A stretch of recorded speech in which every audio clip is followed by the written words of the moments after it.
Vamos lá, da sequência.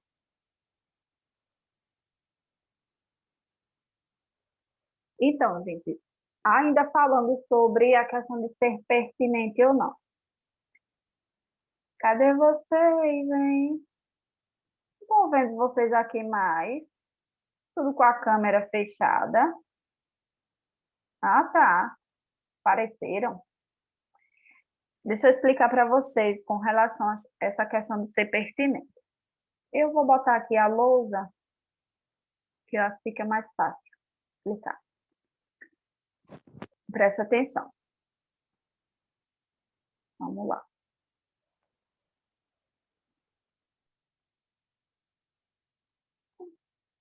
Olha, sobre o repertório ser pertinente ao tema. Preste atenção. Lembre, para ele ser pertinente ao tema, né, alguma palavra-chave precisa estar relacionada ao repertório, tá? E vice-versa. Então, dentro do repertório, precisa haver alguma palavra relacionada a uma palavra-chave, certo?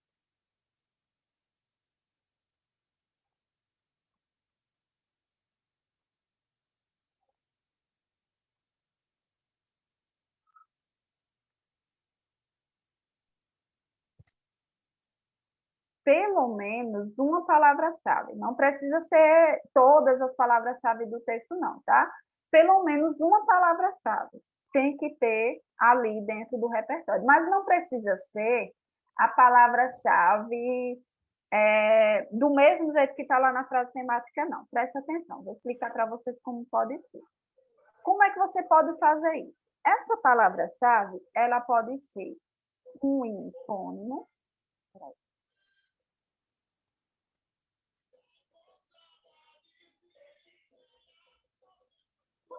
Ou ela pode ser um hiperônimo. Vou explicar para vocês o que é. Presta atenção, presta atenção. Eu estava dando o exemplo da palavra agronegócio, tá? Então, digamos que eu tenho lá a palavra-chave, a palavra-chave agronegócio, tá? Eu tenho a palavra-chave agronegócio. Presta atenção. Aí, eu não tenho nenhum repertório, não lembro ali na hora de nenhum repertório com a palavra-chave agronegócio. Mas eu lembro de um repertório que utiliza a palavra agricultura. A agricultura mantém uma relação de sentido com o agronegócio? Sim ou não? Totalmente, né? Não mantém uma relação de sentido? Aí presta atenção. O que é que vai acontecer aqui? Eu tenho a palavra agronegócio que eu vou chamar de hiperônimo. Por quê? Porque é uma palavra que tem um sentido amplo. Então, se eu for comparar agronegócio e agricultura, agronegócio tem um sentido mais amplo e a agricultura tem um sentido mais específico. Por quê? Porque a agricultura está dentro do agronegócio, tá? E aí, A agricultura, como ela tem um sentido mais específico, eu vou chamar ela de hipônimo. Hipônimo. Aí, repare, eu tenho uma palavra com sentido mais amplo, que eu vou chamar de hiperônimo. Eu tenho uma palavra com sentido mais específico, que eu vou chamar de hipônimo. Dentro do meu repertório, eu utilizei essa palavra aqui. Mas, professora, ela não é uma palavra-chave. Então, o repertório ele vai ser pertinente ao tema? Vai. Por quê? Porque aqui eu tenho um hipônimo de agronegócio. Eu tenho uma palavra que mantém uma relação de sentido com a palavra agronegócio. Então, vai ser considerado dentro do tema. Isso vale se fosse o contrário. Por exemplo, se na palavra-chave tivesse a palavra agricultura, certo? Digamos que a agricultura fosse uma palavra-chave. Aí eu não lembrei de nenhum repertório com a palavra agricultura. Eu lembrei de um repertório com a palavra agronegócio. Eu poderia utilizar a palavra agronegócio dentro do meu repertório? Poderia, porque aí agronegócio seria um hiperônimo de agricultura. Então, você pode fazer a substituição por um sinônimo, tá? Sinônimo todo mundo sabe o que é, né? A palavra que tem um sentido semelhante, certo? Você pode fazer a substituição por um hipônimo ou então por um hiperônimo. Ok? Tranquilo? As palavrinhas são um pouco desconhecidas de vocês, né? Vocês anotaram isso aqui, porque eu não vou salvar não, bichinho. Anotem aí, anotaram? Isso aí, pode tirar print ou anotar. Tira print e depois anotam. Guardem aí essas informações.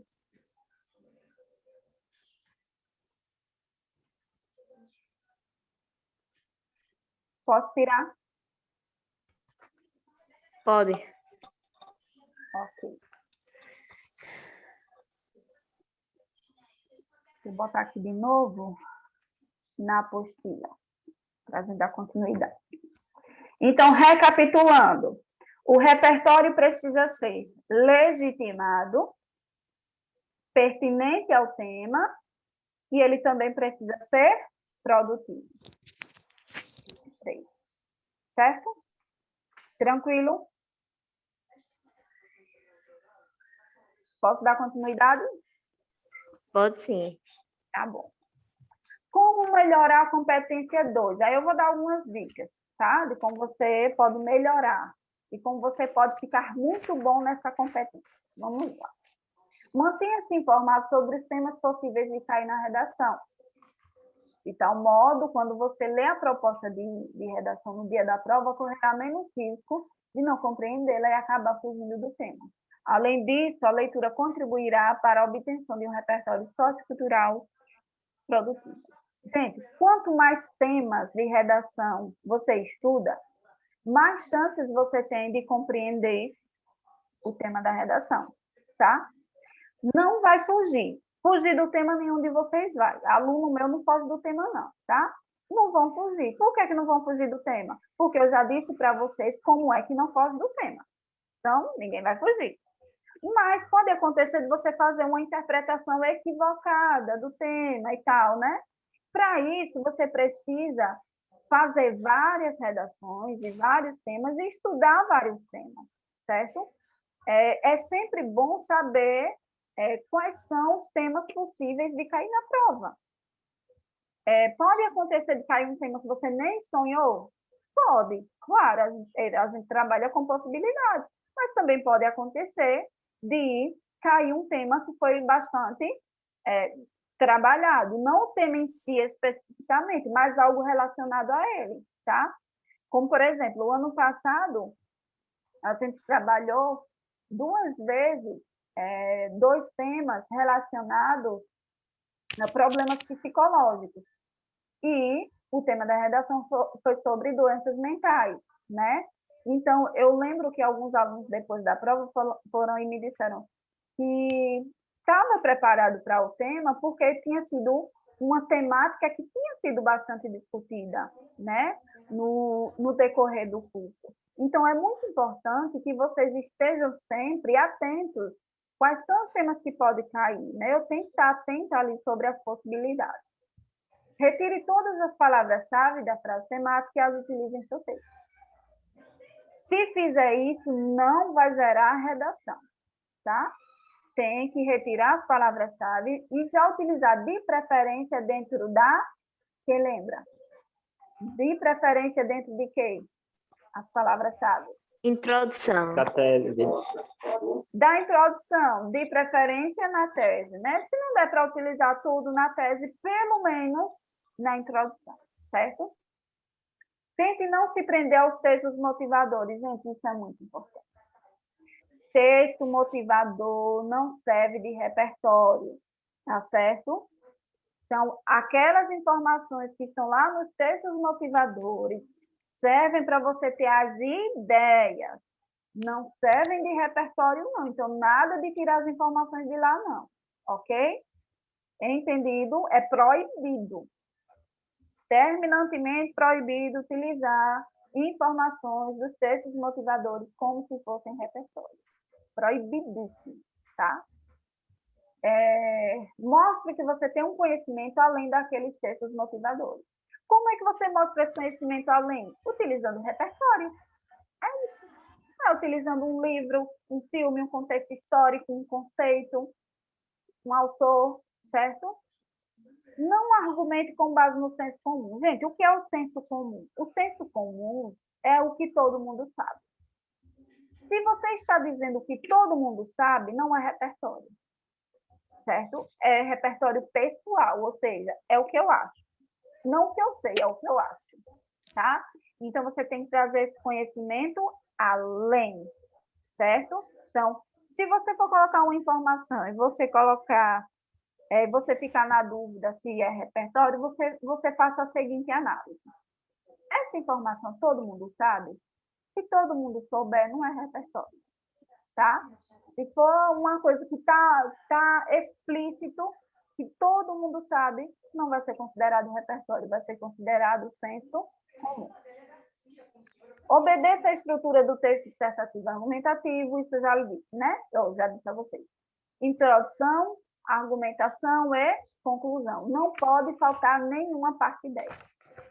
Se faltar, você vai ser penalizado na competência dele. Não use símbolos como marcadores de tópico no seu texto, setinha, asterisco, pontinho. Não. As coisinhas para marcar, não. Isso vai prejudicar a estrutura. Não apresente marcas constantes de outros tipos textuais, como narração e descrição. Então, por exemplo, já dei o exemplo, né? Vou contar a história do filme, aí fico lá a vida toda narrando a história do filme. Aí vai parecer um texto narrativo e não um texto dissertativo. Então, cuidado. Pode contar a história? Não é exatamente contar a história, só dizer assim o que aconteceu com aquele personagem que tem a ver com o que você está discutindo. Não é ficar me contando a história do filme toda, não. Tem gente que é assim, viu? Tem gente que vai botar um repertório e começa a me contar a história do filme. Eu não preciso nem assistir o filme mais.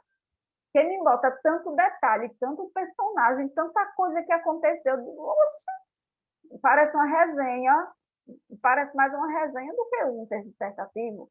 Então, gente, não precisa me contar a história do filme, não quero saber não, viu? É só contar assim, o que o filme aborda sobre o que você está discutindo, né? Ficar narrando a história, não, viu? Quero nem saber. Primeiro que eu não tenho nem paciência, viu?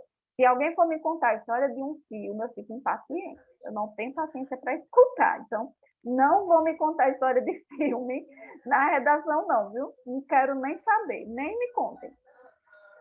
Verifique se no seu repertório há pelo menos uma palavra pertencente ao mesmo campo semântico de uma palavra-chave. Eita, falei difícil, né? Eu vou explicar. Observar se dentro do seu repertório tem um sinônimo, um hipônimo ou um hiperônimo de uma palavra-chave. É isso. É observar isso. Ou então a mesma palavra-chave, melhor ainda. Ah, eu lembrei de um repertório que tem a palavra agronegócio. Perfeito, perfeito. Ah, mas eu não lembrei. Não lembrei de nenhum repertório com a palavra agronegócio. Então, tente encaixar um hipônimo, um hiperônimo ou então um sinônimo, certo? Algumas falhas que o impedem de levar o repertório sociocultural produtivo ao seu texto. Eu vou colocar aqui o que pode lhe impedir, né, de utilizar um repertório da forma adequada, certo? Apresentação de interpretações ou opiniões como se fossem fatos, ou seja, você dá uma opinião sua como se fosse um fato, como se realmente aquilo acontecesse, mas não aconteceu, é só a sua opinião. Então, cuidado para não confundir. Por isso que eu não gosto que vocês criem, inventem dados estatísticos, inventem repertório. Senão, você vai dar a sua opinião como se fosse um fato, certo? Então, cuidado. Exposição de informações que não são relevantes, que não confirmam ou que contradizem o ponto de vista escolhido. Por exemplo, eu boto um repertório nada com nada sobre o que eu estou argumentando. Serviu para nada. Não serviu para nada. Ele pode até ser dentro do tema, pode ser pertinente, mas ele não tem relação nenhuma com aquilo que eu estou discutindo. Então, tem que ser um repertório relacionado ao que você está discutindo. Outra coisa, tem gente que põe um repertório que comprova o contrário do que a pessoa está dizendo. Por exemplo, eu estou argumentando a favor do uso de armas. Aí eu pego um dado estatístico dizendo que na Europa, em tal país da Europa, quando liberou o uso de armas, aumentou a violência. Eu entro em contradição. Espera aí, eu sou a favor ou contra? Eu digo uma coisa e eu boto um repertório que diz o contrário. Então, cuidado para não colocar um repertório que, em vez de lhe ajudar, lhe atrapalhe, né? Citação de autoridades que não possuem credibilidade ou não são especialistas em determinada área de conhecimento. O que é uma autoridade que não possui credibilidade? É uma pessoa que você acha que entende daquele assunto, mas ela não é reconhecida pelo que ela faz, ela não é uma estudiosa naquele assunto. Então, por exemplo, eu vou citar, deixa eu pensar, Neymar, só porque ele é conhecido mundialmente. Eu vou citar Neymar. Aí eu boto uma citação de Neymar falando sobre saúde. O que é que Neymar entende de saúde? Vai valer só porque ele é famoso? Não, né, gente? Então, cuidado. Não é porque é uma pessoa conhecida que aquilo que ela diz tem credibilidade, não. Ela tem que ser conhecida, mas o que ela diz tem que ter a ver com aquilo que ela sabe, né? Deixa eu ver. Menção de determinada rede social sem utilizá-la como fonte. Então, eu cito o Instagram. Então, só dizer que o Instagram existe não é repertório. Agora, se eu disser que foi publicado em tal página no Instagram, isso, é repertório, certo? Agora, só citar o nome Instagram, citar o nome Facebook, citar o nome Twitter, não vale. Tem que mostrar que aquilo foi a fonte que você tirou aquela informação. Emprego de noções confusas e de totalidade indeterminada. Quando você coloca assim, maior parte da população não toma cuidados referentes ao coronavírus. Para você dizer isso, você tem que provar, né? Você tem que ter alguma pesquisa que lhe comprove isso. Então, cuidado quando você for dizer alguma coisa, principalmente quando está relacionada a dados, para não generalizar, né? Ou então, todas as pessoas, todos os brasileiros são assim. Como assim todos os brasileiros, né? Você não pode generalizar, tem que ter cuidado com o que você diz, senão você vai ser incoerente naquilo que você está dizendo. Uso de repertório sem relação aos elementos do tema. Jamais, né? Então, o repertório precisa estar relacionado a pelo menos uma palavra-chave, ok? Senão ele não vai servir para nada, nadinha. E aí, meu povo, que acharam?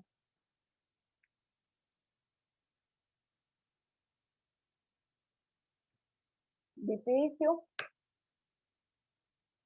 Difícil? Bem difícil. Gostei da sinceridade. Acham que vocês conseguem aplicar esse conhecimento no próximo texto? Dá para pelo menos tentar? Sim, tentar dar. Tentar, Não custa nada tentar, né? Não custa tentar, né? Vamos ver se consegue, né? A gente vai estudar isso na próxima semana ainda, viu? Não se preocupem. A gente vai ficar trabalhando isso de uma forma mais detalhada. É porque, veja, hoje eu peguei e joguei para vocês, né? O conteúdo é novo, é algo muito novo para vocês. Mas a gente vai passar aí algumas semanas só estudando a competência 2, certo? E aí a gente vai desenvolvendo técnicas para vocês começarem a usar. Só que é assim, mesmo sem saber o que era, muitos de vocês já usavam o repertório da forma correta, mesmo sem saber, tá vendo? Então, é assim, quando você me vê explicando, eu uso muito termo técnico e tal, você se assusta, diz, minha Nossa Senhora, o que é isso? Hipônimo, hiperônimo, palavra-chave, ai meu Deus, que doidice, né? Aí depois, que você vê, que você utilizou um repertório no seu texto e eu considerei, aí você diz, peraí, assim, não é tão difícil não utilizar, né? Então, é isso, é porque na teoria parece ser uma coisa assim, do outro mundo, mas que vocês precisam saber, lógico. Mas vocês vão ver que na prática não é algo tão difícil assim, tá? Tentem aplicar esse conhecimento na próxima redação, certo? Vamos para o nosso tema da semana.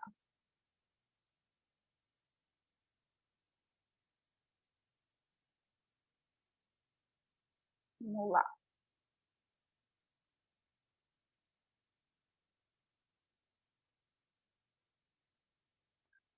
Proposta de redação 3, já, né? Passando rápido o tempo. Já estamos na terceira redação.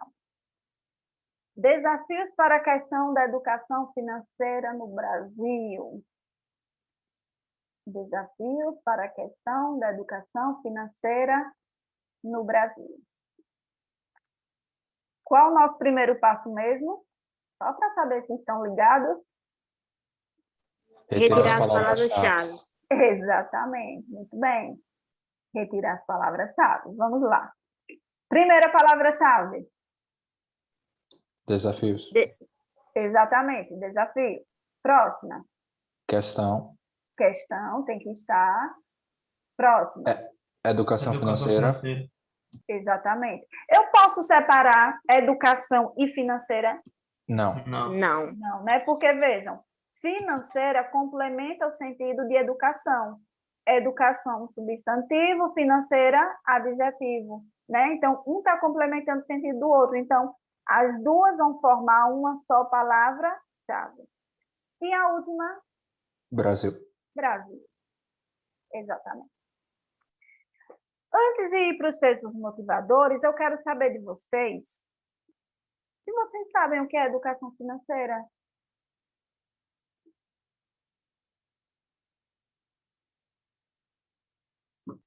Saber como administrar a renda ou investir ela. Faz parte, totalmente, isso mesmo. Então, uma pessoa que tem educação financeira é uma pessoa que sabe administrar suas economias, né?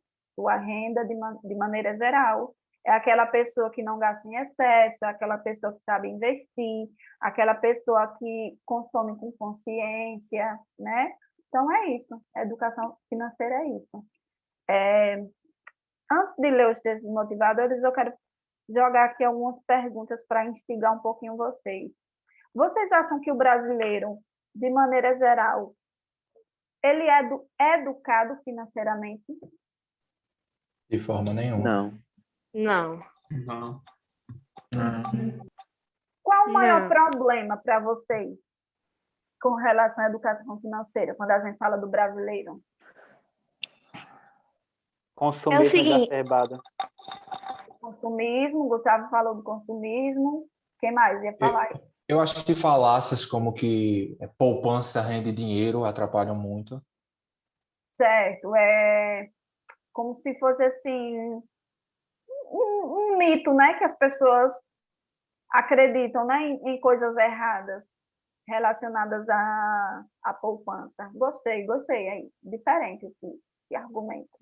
Quem tinha falado outro? Tinha uma mulher, uma menina aí falou. Não lembro. Não vi quem foi, na verdade. Acho que desistiu. Bom, é isso, tá? Então, a gente vai trabalhar os problemas que estão por trás, né, dessa questão da educação financeira. Por que que o brasileiro não é educado financeiramente, né? Vamos lá. Texto 1. 31% dos consumidores são inseguros para lidar com dinheiro. E 34% deixam de cuidar das finanças por indisciplina. Em vez de juntar dinheiro e comprar à vista, 45% optam por parcelar.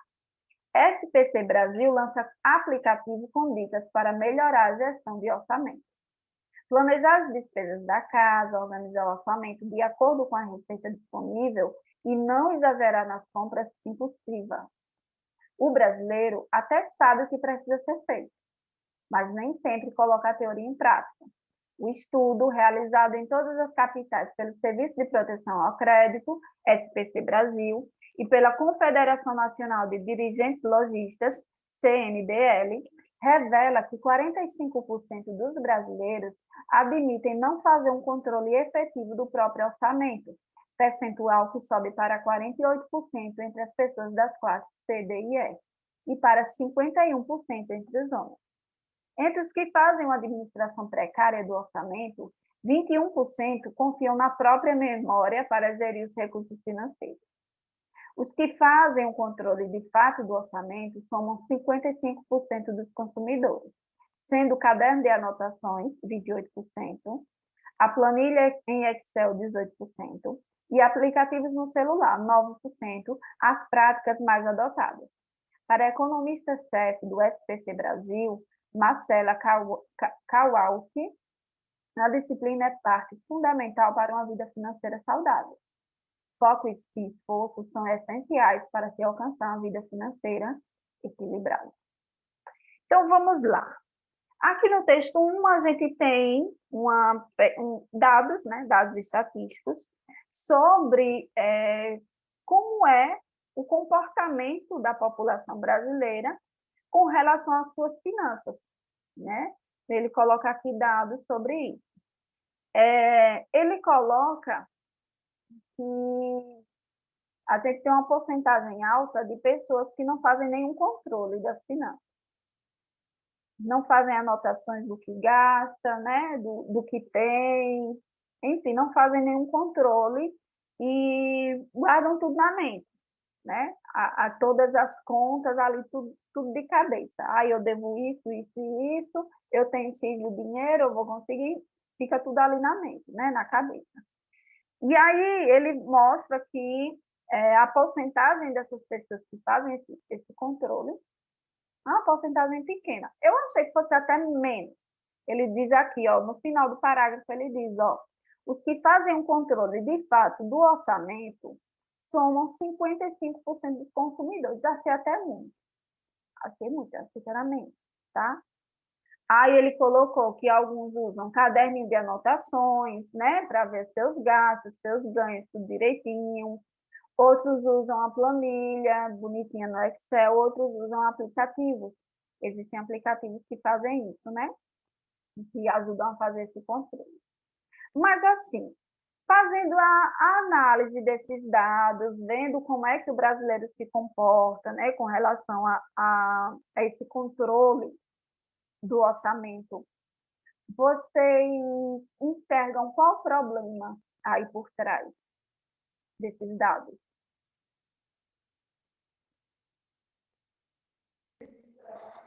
As dívidas. Comprar no cartão achando que não precisa pagar.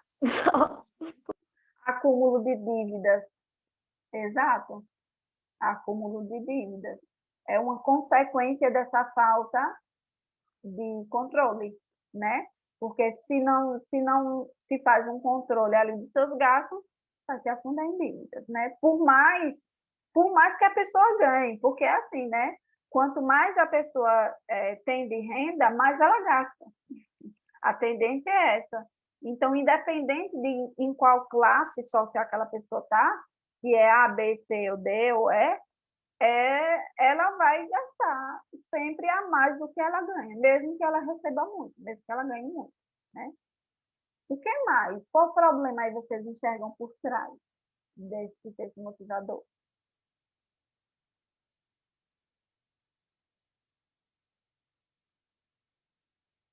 E aí?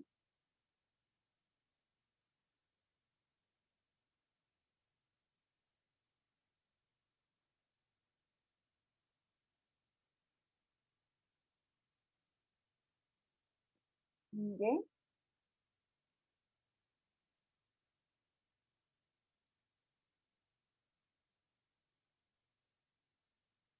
Não ter a organização de controlar os gastos direitinho, planejar tudo.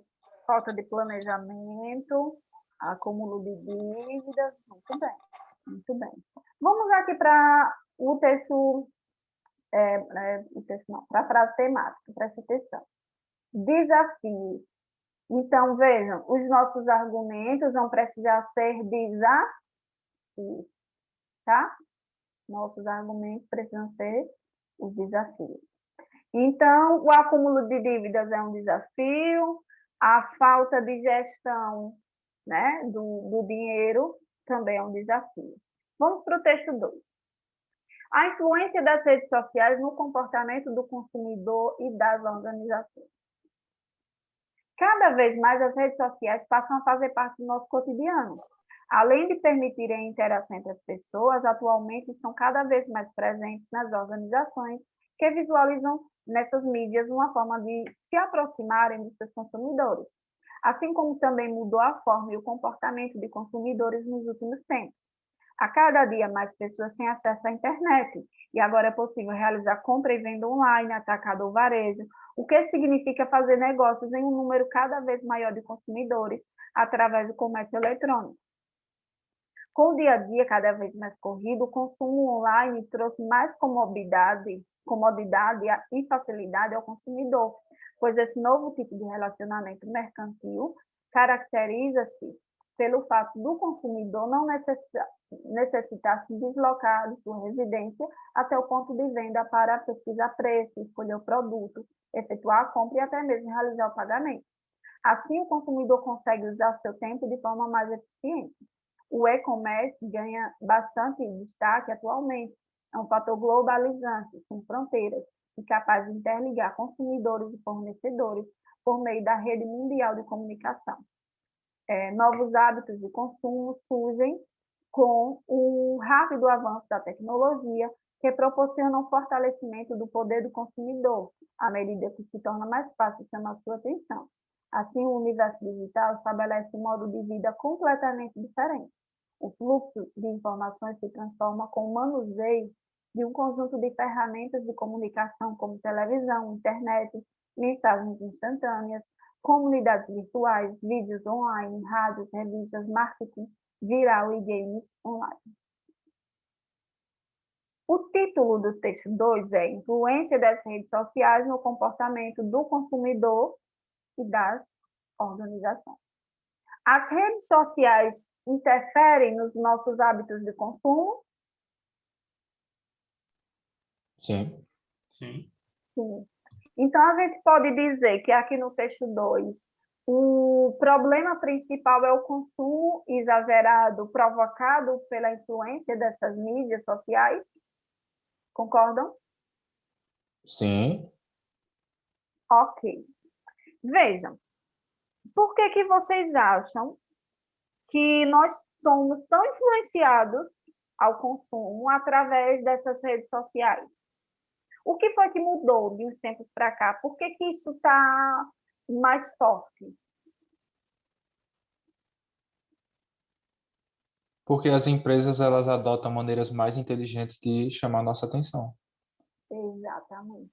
Cada E vez com a mais internet, consumir. e com a internet a propagação é cada vez maior e também mais influente. Sim. A propagação é maior, a cada dia que passa eles buscam novas formas, né, de anunciar produtos, de anunciar serviços, né? E vocês já observaram que as redes sociais se transformaram num comércio? O que era para ser só uma rede de entretenimento virou um comércio? Já perceberam isso? O Instagram virou um Sim, comércio, né? Já perceberam? Porque quando você não vê um blogueiro ou uma blogueira vendendo alguma coisa, é uma propaganda que aparece para você, né? É um story patrocinado que aparece para você, é um link que aparece para você clicar e comprar alguma coisa, não é isso? Então, as redes sociais, elas deixaram de ser apenas um local de entretenimento e passaram a ser um local, um lugar de comércio, né? De compra e venda de produtos. É tanto que agora o Instagram, recentemente, criou a loja virtual para as contas comerciais. Então, a pessoa que tem uma loja pode colocar seus produtos dentro de uma loja virtual dentro do próprio Instagram, sem precisar clicar em um link e sair da rede social. Então, clicando ali dentro da própria rede social, a pessoa pode ter acesso a uma loja virtual, né? Então, essa é a prova de que o Instagram realmente... Eu estou falando do Instagram porque eu acho que o Instagram é muito mais forte nessa questão de venda. Mas a gente sabe que esse consumo, né, ele está presente em todas as redes sociais, né, não apenas no Instagram. Então, se a gente for tirar daqui um argumento, a gente vai ver que um dos desafios é essa influência das redes sociais nos nossos hábitos de consumo, né? Porque quando a gente vê o blogueiro, a blogueira vendendo algo, dizendo que aquilo é maravilhoso e milagroso, dependendo da nossa necessidade, a gente vai querer comprar, né? Nós somos bastante influenciados. Eu vou contar uma coisinha rápida para vocês, só para vocês entenderem, mas eu vou deixar para contar na próxima, na última aula, na última etapa da aula, porque já está terminando aqui o tempo. Vou contar uma situação que eu descobri aqui recentemente, viu? Vou encerrar aqui rapidinho, a gente retorna.